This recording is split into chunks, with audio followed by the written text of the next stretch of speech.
Mitos-mitos, suatu keseimbangan yang rawan antara kekuatan baik dan kekuatan jahat. Tidak ada surat untuk Sophie keesokan harinya. Sepanjang hari yang rasanya tak berkesudahan di sekolah itu benar-benar membuat dia bosan. Dia berusaha untuk berlaku sangat manis kepada Joanna ketika istirahat. Dalam perjalanan pulang, mereka membicarakan rencana berkemah segera setelah hutan cukup kering. Setelah saat-saat yang tampaknya seperti tanpa akhir itu, dia kembali melihat kotak surat. Mula-mula, dia membuka sebuah surat dengan cap pos Meksiko. Itu dari ayahnya. Dia menulis tentang kerinduannya yang sangat besar untuk pulang, dan bagaimana untuk pertama kalinya dia berhasil memukul dada Kapten Kepala. Selain itu, dia sudah hampir selesai membaca tumpukan buku yang dibawanya berlayar setelah cuti musim dinginnya. Dan kemudian, itu dia, sebuah amplop coklat dengan namanya tertera di sana. Setelah meninggalkan tas sekolah dan semua surat lainnya di dalam rumah, Sophie berlari menuju sarang. Dia menarik keluar halaman-halaman ketikan baru dan mulai membaca. Gambaran mitologis dunia. Halo Sophie, banyak yang harus kita lakukan, maka kita akan mulai tanpa menundanya lagi. Yang kita maksud dengan filsafat adalah cara pikir yang sama sekali baru yang berkembang di Yunani sekitar 600 tahun sebelum kelahiran Kristus. Hingga masa itu, semua pertanyaan yang diajukan oleh manusia dijawab oleh berbagai agama. Penjelasan-penjelasan agama ini disampaikan dari generasi ke generasi dalam bentuk mitos. Mitos adalah sebuah cerita mengenai dewa-dewa untuk menjelaskan mengapa kehidupan berjalan seperti adanya. Selama ribuan tahun, banyak sekali penjelasan mitologis bagi pertanyaan-pertanyaan filsafat yang tersebar ke seluruh dunia. Para filosof Yunani berusaha untuk membuktikan bahwa penjelasan-penjelasan ini tidak boleh dipercaya. Untuk memahami cara berpikir para filosof awal ini, kita harus paham dulu bagaimana rasanya memiliki suatu lukisan mitologis tentang dunia. Kita dapat mengambil contoh beberapa mitos Skandinavia. Kamu barangkali pernah mendengar cerita tentang Thor dan palunya. Sebelum agama Kristen masuk ke Norwegia, orang-orang percaya bahwa Thor mengendarai sebuah kereta yang ditarik 2 ekor kambing melintasi angkasa.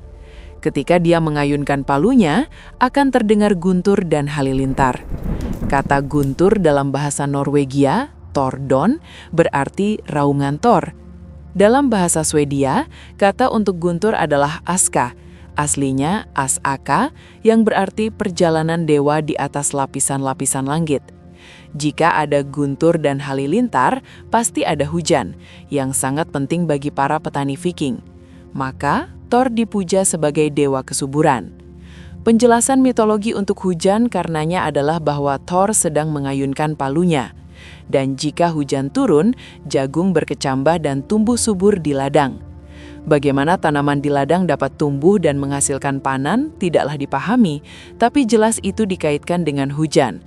Dan jelas karena setiap orang percaya bahwa hujan ada hubungannya dengan Thor, dia menjadi salah satu dewa paling penting di wilayah Skandinavia.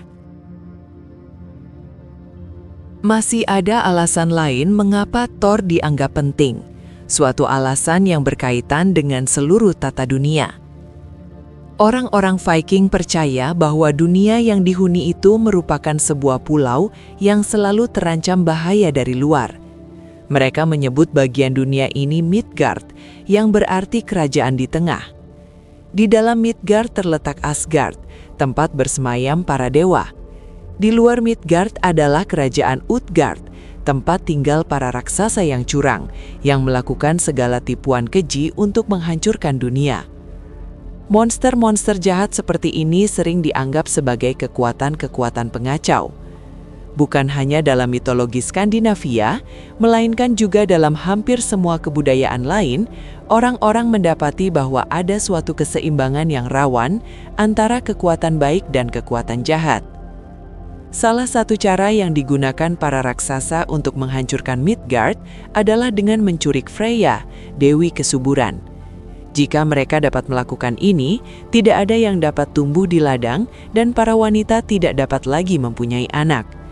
Maka penting sekali untuk mencegah usaha para raksasa ini. Thor adalah tokoh utama dalam pertempuran melawan para raksasa.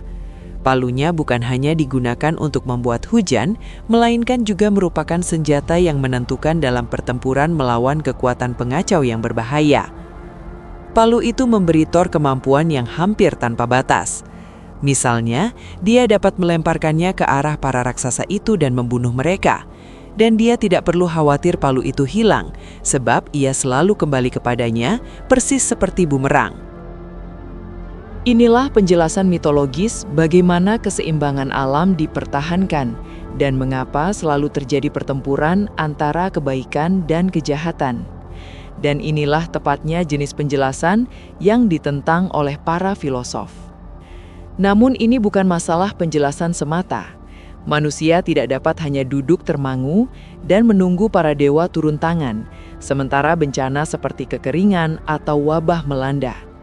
Mereka harus bertindak sendiri dalam perjuangan melawan kejahatan.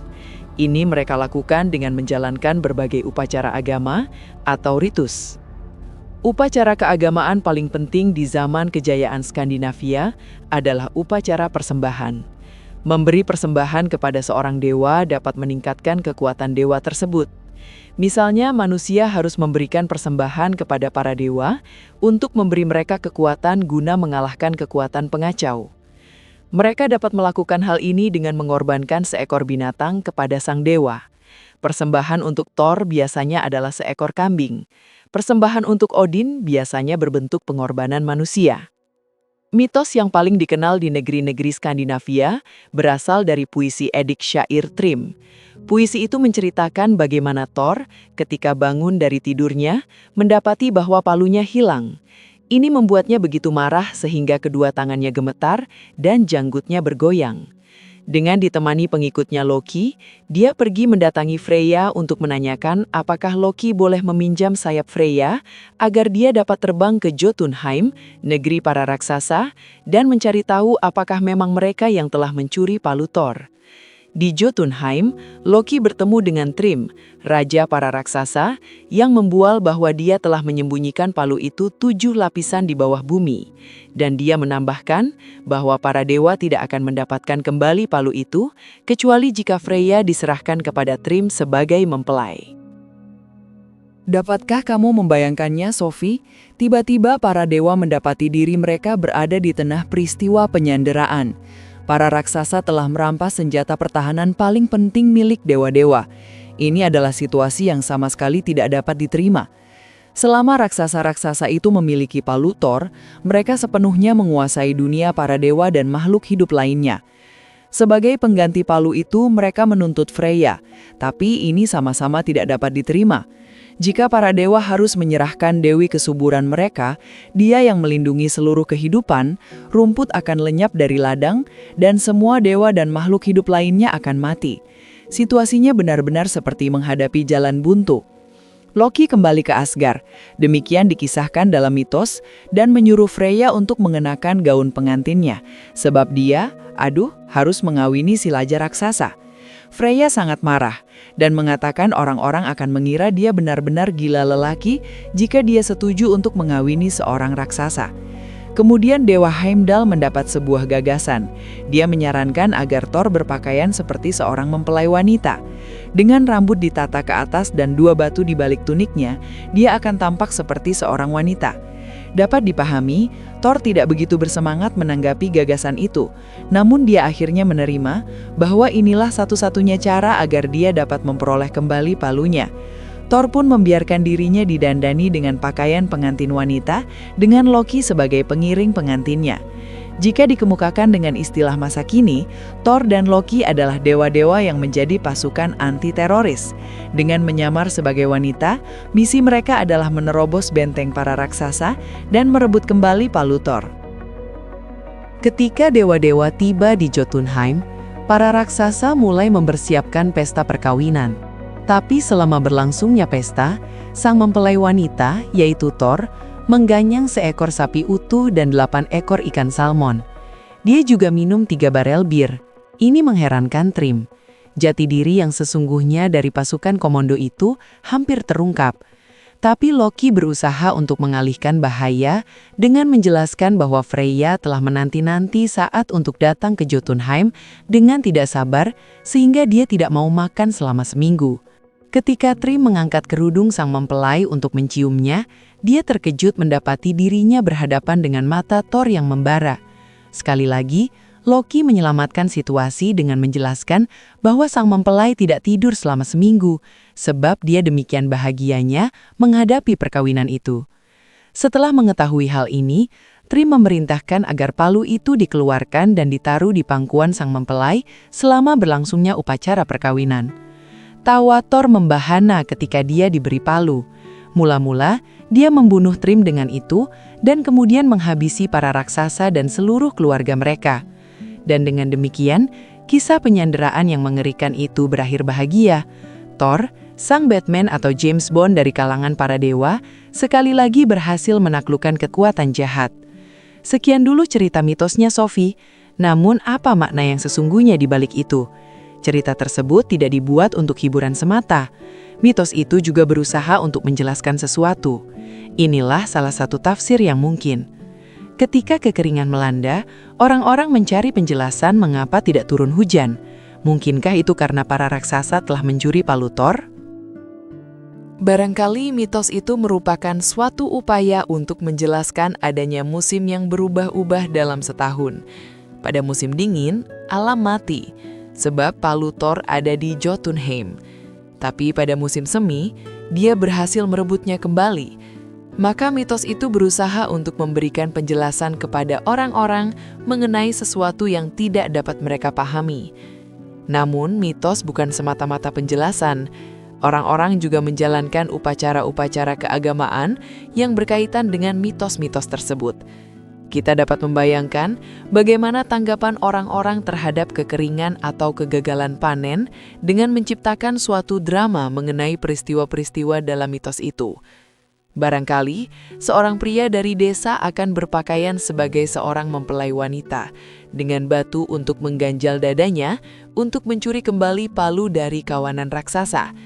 Dengan melakukan ini, orang-orang berusaha mengambil tindakan untuk mengundang hujan, sehingga tanaman akan dapat tumbuh di ladang mereka. Banyak sekali contoh dari bagian-bagian dunia lain mengenai cara orang-orang mendramatisasi mitos mereka menyangkut musim untuk mempercepat proses alam. Sampai sekarang, kita hanya melihat sekilas ke dunia mitologi Skandinavia.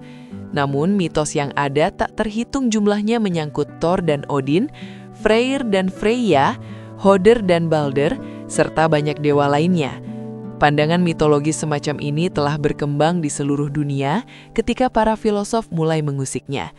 Gambaran mitologis dunia juga hidup di Yunani ketika filsafat pertama mulai berkembang.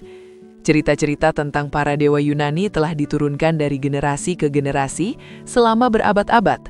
Di Yunani, para dewa dinamakan Zeus dan Apollo, Hera dan Athena, Dionysos dan Asklepios, Herakles dan Hephaestos untuk menyebut sebagian di antaranya.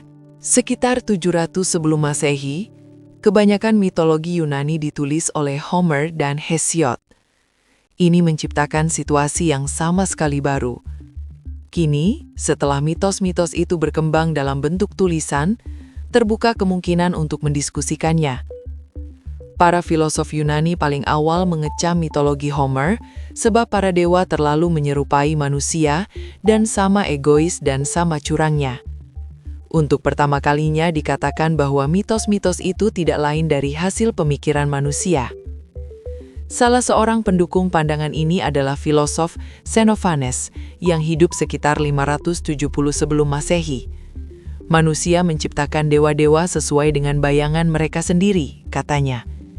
Mereka percaya bahwa dewa-dewa itu dilahirkan dan mempunyai badan dan pakaian, serta bahasa sebagaimana kita semua. Orang-orang Ethiopia percaya bahwa para dewa itu hitam dan berhidung rata. Bangsa Tracia membayangkan mereka sebagai manusia bermata biru dan berambut terang. Jika sapi, kuda, dan singa dapat menggambar, mereka akan melukiskan para dewa yang tampak seperti sapi, kuda, dan singa. Pada masa itu, orang-orang Yunani mendirikan banyak negara kota, baik di Yunani sendiri maupun di koloni-koloni Yunani di Italia Selatan dan Asia Kecil, yang di dalamnya semua kerja berat dilakukan oleh para budak, sehingga setiap warga negara bebas untuk memanfaatkan waktu mereka dengan memikirkan politik dan kebudayaan. Di lingkungan-lingkungan kota ini, orang mulai berpikir dengan cara yang sama sekali baru. Murni atas namanya sendiri, setiap warga negara akan mempertanyakan bagaimana masyarakat semestinya diatur. Dengan demikian, setiap individu juga mengajukan pertanyaan-pertanyaan filosofis tanpa berpaling pada mitos-mitos kuno. Kita menyebut ini perkembangan dari cara pikir mitologis menuju cara pikir yang didasarkan pengalaman dan akal. Tujuan para filosof Yunani awal adalah menemukan penjelasan-penjelasan alamiah dan bukannya supranatural untuk berbagai proses alam. Sophie meninggalkan sarang dan berkeliaran di taman yang luas itu. Dia berusaha melupakan apa yang telah dipelajarinya di sekolah, terutama pelajaran sains. Jika dia tumbuh dewasa di taman ini tanpa mengetahui sesuatu pun mengenai alam, bagaimana perasaannya mengenai musim semi? Apakah dia akan berusaha mencari semacam penjelasan mengapa tiba-tiba hujan turun pada suatu hari? Apakah dia akan menciptakan fantasi untuk menjelaskan kemana salju menghilang dan mengapa matahari terbit pada pagi hari? Ya, pasti dia akan melakukan hal itu. Dia mulai mengarang-arang sebuah cerita. Musim salju mencengkeram tanah itu dalam genggamannya yang sedingin es, sebab si jahat Muriat telah memenjarakan putri si kita yang jelita dalam penjara yang dingin. Namun, suatu pagi, Pangeran Bravato yang gagah berani datang dan menyelamatkannya. Si kita merasa begitu bahagia sehingga dia mulai menari-nari di atas padang rumput, menyanyikan sebuah lagu yang telah diciptakannya di dalam penjara yang lembab. Bumi dan pepohonan menjadi begitu terharu sehingga salju meleleh menjadi air mata. Tapi kemudian, matahari muncul dan mengeringkan seluruh air mata itu. Burung-burung menirukan nyanyian si kita, dan ketika sang putri yang jelita melepas ikalnya yang keemasan, beberapa gumpal rambutnya jatuh ke bumi dan berubah menjadi bunga bakung di ladang. Sophie menyukai ceritanya yang indah. Jika dia tidak menemukan penjelasan lain mengenai bergantinya musim, dia yakin bahwa pada akhirnya dia pasti akan mempercayai cerita karangannya. Dia tahu bahwa orang-orang selalu ingin menjelaskan proses alam. Barangkali mereka tidak dapat hidup tanpa penjelasan-penjelasan semacam itu, dan bahwa mereka menciptakan berbagai mitos pada masa sebelum ada sesuatu yang dinamakan sains.